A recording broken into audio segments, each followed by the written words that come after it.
we'll talk about ILC today, ISP life cycle. तो देखते हैं कि क्या क्या है. सबसे पहले जब ISP में कोई आता है तो गेट से लेके जब वो रिसेप्शन पे जाता है रजिस्ट्रेशन के लिए, तो उसके दिमाग में क्या क्या चलता है देखते हैं. तो कविता का टाइटल है मुझे मुस्कुराहट से एलर्जी है. ISP का पहला दिन था और मैं रिसेप्शन की ओर कदम बढ़ा रहा था. ISP का पहला दिन था और मैं रिसेप्शन की ओर कदम बढ़ा रहा था. एक अनजान आदमी मेरी ओर देख मंद मंद मुस्कुरा रहा था. जैसे जैसे मैं एटीएम की सीढ़ियां चढ़ता गया, जैसे जैसे मैं एटीएम की सीढ़ियां चढ़ता गया, मुस्कुराते चेहरों का मजमा बढ़ता गया. ये हंसते चेहरे अपने आप को एलम बताते थे. ये हंसते चेहरे अपने आप को एलम बताते थे और बेटा खूब मजा करोगे ऐसा बोल सरक जाते थे. मुझे तभी समझ जाना चाहिए था, मुझे तभी समझ जाना चाहिए था कुछ दाल में काला है. मुझे तभी समझ जाना चाहिए था कुछ दाल में काला है. क्यों बाहर जाता हर आदमी खुश है कि उसकी जगह कोई और अंदर आने वाला है.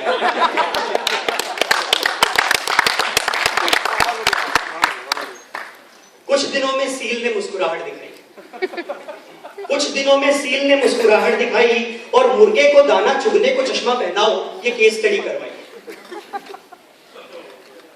कुछ दिनों में सील ने मुस्कुराहट दिखाई और मुर्गे को दाना चुगने को चश्मा पहनाओ ये केस स्टडी करवाई. हम फिर भी ना समझे कि यहाँ कटने वाला है, हम फिर भी ना समझे कि यहाँ कटने वाला है. वो मुर्गा हमी है जिसे चश्मा चढ़ने वाला है.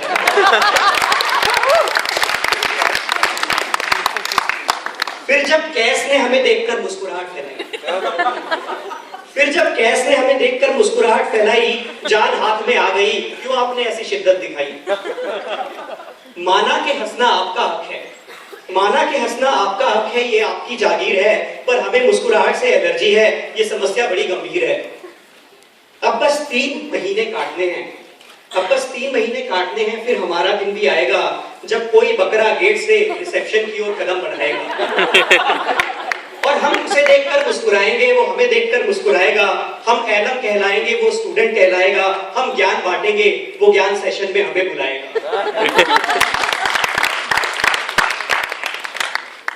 तो ISP में तो आ गए. उसके बाद क्या होता है जब सुबह 10:30 बजे उठने वाला इंजीनियर और 11 बजे ऑफिस पहुंचने वाला इंजीनियर सुबह 8 बजे क्लास में जाता है. एक विद्यार्थी जब सुबह 8 बजे कक्षा में आता है, बेचारा सारी रात पढ़ा होगा, ऐसा ख्याल किसी को क्यों नहीं आता है. जब वो आंखें मूंद विचारों में मग्न हो जाता है, तब उसकी तपस्या को भंग करने का महापाप आखिर क्यों किया जाता है. आपकी गलतफहमी है, आपकी गलतफहमी है. जो आपको लगता है वो सोया है, वो तो फाइनेंस स्ट्रेटेजी ऑपरेशंस की दुनिया में खोया है. वो तो ध्यान लगा रहा है, शिक्षकों ने जो पढ़ाया है उसकी गहराइयों में जा रहा है. टोकिए उन्हें जो आंख खोल गर्दन हिलाते हैं. सवाल कुछ और था, जवाब कुछ और बताते हैं. जो इसलिए जगे हैं कि रात भर सोए थे, जो इसलिए जगे हैं कि रात भर सोए थे, कुछ भी पढ़े नहीं, बस सपनों में खोए थे. इन जागते शिष्यों का भविष्य अंधकार में दिखाई देता है मुझे. इन जागते शिष्यों का भविष्य अंधकार में दिखाई देता है मुझे. और हर तपस्या तल्लीन बालक सच्चा वीर सुझाई देता है मुझे, जो इतने कष्ट झेलकर इस कक्षा में आया है और जिसने अपनी कुर्बानी देकर औरों का सीपी बढ़ाया है.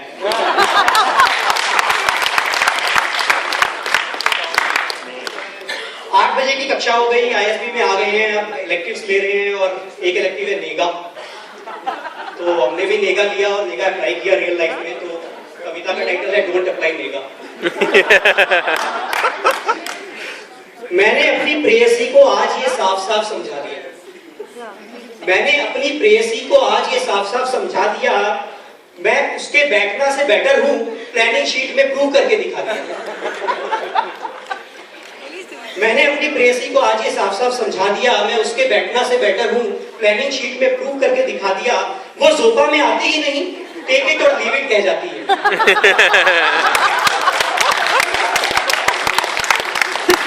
वो जोपा में आती ही नहीं, टेक इट और लीव इट कर जाती है.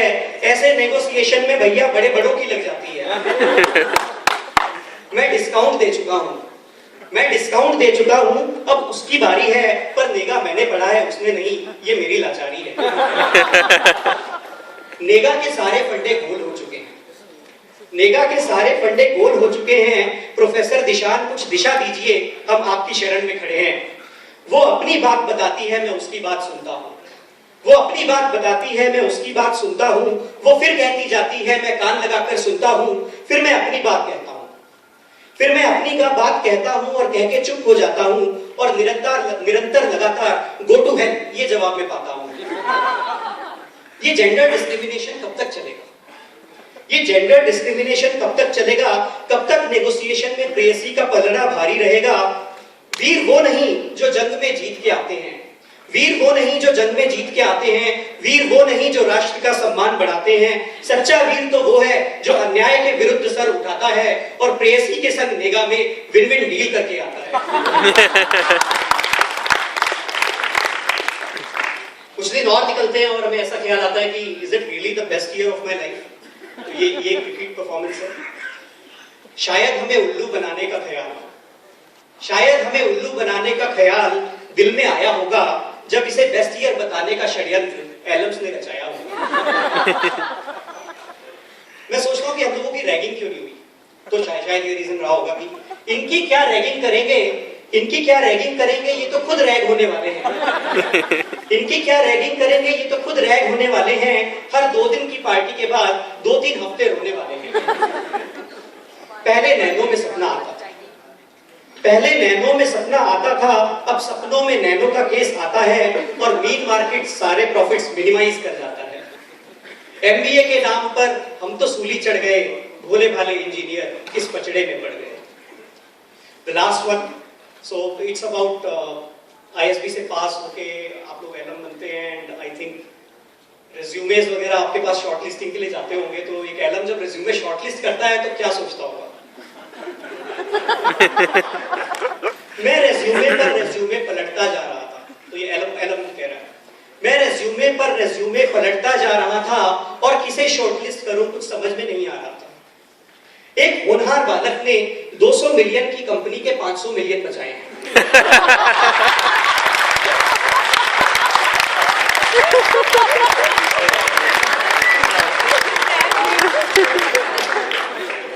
एक होनहार बालक ने 200 मिलियन की कंपनी के 500 मिलियन बचाए हैं। महानुभाव, आपकी जगह तो कहीं और है, आप आईएसबी में क्या कर रहे हैं? आपकी महानता रेज्यूमे की हर लाइन दर्शाती है, आपकी महानता रेज्यूमे की हर लाइन दर्शाती है, पर प्रॉब्लम बस इतनी है कि सीएक्सओ की जॉब आईएसबी में कहां आती है? एक वेल कनेक्टेड बालक ने शीला दीक्षित जी का नाम बोल्ड में दिखाया था। एक वेल कनेक्टेड बालक ने शीला दीक्षित जी का नाम बोल्ड में दिखाया था। मालूम पड़ा शीला दीक्षित जी जिसमें चीफ गेस्ट थी, ऐसा वो फंक्शन अटेंड करके आया था। एक वेल कनेक्टेड बालक ने शीला दीक्षित जी का नाम बोर्ड में दिखाया था। मालूम पड़ा शीला दीक्षित जी जिसमें चीफ गेस्ट थी, ऐसा वो फंक्शन अटेंड करके आया था। ऐसे पॉलिटिकल कॉन्टेक्स्ट रेज्यूमे को भारी कर जाते हैं, ऐसे पॉलिटिकल कॉन्टेक्स्ट रेज्यूमे को भारी कर जाते हैं और हम जैसे तुच्छ प्राणी कहां गिनती में आते हैं। मैं तो अपनी कंपनी में छोटा मोटा काम करता था, उस पर भी मैनेजर की डांट ना पड़े, पल पल ये सोच डरता था। मुझे आईएसबी ने स्वीकारा कैसे, मैं हैरान हूं। और ऐसे अकम्प्लिश्ड लोगों के रेज्यूमे पढ़ परेशान हूं कि 770 लोग जब अपनी कंपनी के मिलियंस बचाएंगे तो मेरे जैसे मामूली रिक्रूटर किस बेसिस पे किसी को रिजेक्ट कर पाएंगे। एक क्रिएटिव महानुभाव ने तो गजब कमाल दिखाया, एक क्रिएटिव महानुभाव ने तो गजब कमाल दिखाया। रेज्यूमे में स्पाइक होनी चाहिए, इस बात को लिटरली अपनाया। रिक्रूटर की मेहनत बचाते हुए उन्होंने वर्ड से एक एरो उठाया और दिस इज स्पाइक करके एक पंक्ति की और अलग से संकेत दिखाया।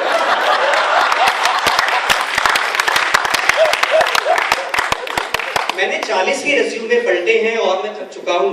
सच कहूं तो लगता है इस प्रोसेस से पक चुका हूं। हर रेज्यूमे अब मुझको एक सा दिखाई देता है और रेज्यूमेज में भी अब ऑनर कोड वायलेशन दिखाई देता है। हर कोई लीडर है, एनालिटिकल स्किल्स लेके आया है, हर कोई लीडर है, एनालिटिकल स्किल्स लेकर आया है, हर किसी ने अपनी कंपनी की डूबती नैया को बचाया है। आप पूछेंगे मेरा रेलेवेंट बैकग्राउंड है फिर शॉर्टलिस्ट क्यों नहीं आया है? आप पूछेंगे मेरा रेलेवेंट बैकग्राउंड है फिर शॉर्टलिस्ट क्यों नहीं आया है? पर अक्कड़ बक्कड़ बम्बे को करके शॉर्टलिस्ट करना आपने ही मुझे सिखाया। लास्ट में इतना ही कहूंगा कि आपसे मिले तो खुशी मिली, ये दिन हमेशा याद रहेगा। व्यंग्य कितना भी कर लूं पर दिल तो यही कहेगा कि आईएसपी का एक साल जिंदगी से बढ़कर है, और खेम का भरा हो एलम से तो वो हर खुशी से बढ़कर है।